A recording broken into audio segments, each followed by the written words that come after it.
saling tolong-menolong kamu dalam hal kebaikan. Itu ada di Kristen. Paulus Korintus 1 ayat 1. Amal saleh sebanyak apapun kalau tidak didasari dengan kasih sayang bagaikan suara genderang. Itu Paulus itu, Korintus 1 ayat 1. Kalau di Quran habaan mansuro.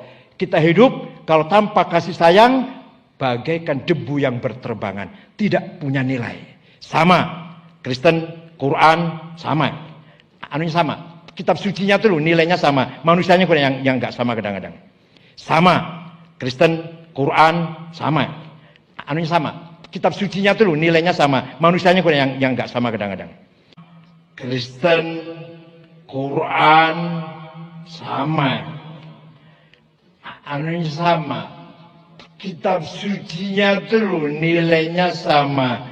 Di Indonesia, orang-orang yang mengaku dia orang-orang hebat, orang-orang liberal, orang-orang yang mengatakan semua agama itu sama, orang-orang yang mengatakan semua agama itu sama, Tuhannya sama. Loh, kowe nek semua agama sama mlebu Nasrani rong dina ngono lho. Mlebu Hindu rong dina padha. Iki wong-wong sing uteke rusak bisa. Dan itulah orang-orang katanya ahli sunnah. Ini toleransi, ojo melu-melu. Terutama orang-orang Jawa Timur. Saya ahli sunnah wal jamaah, saya pula mustasyar NU. Tetapi saat ini banyak orang-orang NU yang otaknya sudah mulai dirusak oleh orang-orang luar. Yang mereka mengatakan semua agama sama. Mereka dakwah di dalam gereja.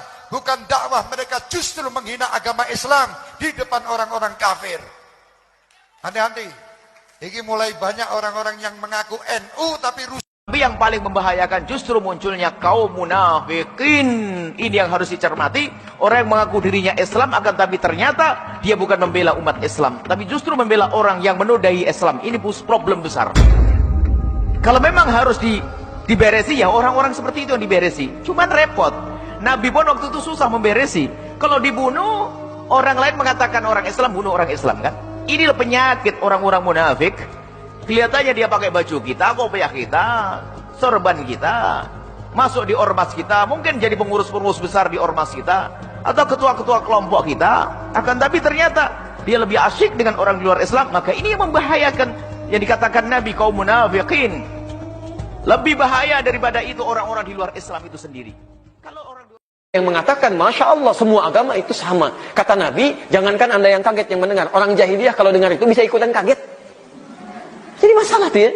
Ini gak pernah diungkapkan dulu. Ini siapa? Kata Nabi, iyakum wa iyahum. Hati-hati dengan mereka. Itu bahaya. Ya, saya katakan ya, ingat kalimat saya ini. Lebih berbahaya orang liberal dibandingkan dengan orang musyrik. Hati-hati. Ya, lebih bahaya orang liberal dibandingkan dengan orang kafir. Karena orang kafir itu masih mungkin dia bisa bertobat. Kemudian dia menerima hidayah, dia masuk Islam. Orang liberal itu salah satunya bahayanya bisa menghambat orang mendapatkan hidayah. Ini orang mau masuk Islam, mendapatkan hidayah, dia katakan, kenapa semua agama itu sama? Jadi ketika dia akan berislam, dia nggak jadi itu karena dia merasa semua agamanya sama. Ya. Ada orang menyimpang perilakunya, misalnya homoseksual, kan? Ada yang lesbian, dia tobat, dia sadar itu salah. Ketika dia akan bertobat, tiba-tiba muncul kalimat, kamu diciptakan fitrahnya memang begitu dalam hidupnya. Itu fitrah kamu, ya Allah ya Rabbi. Jadi ada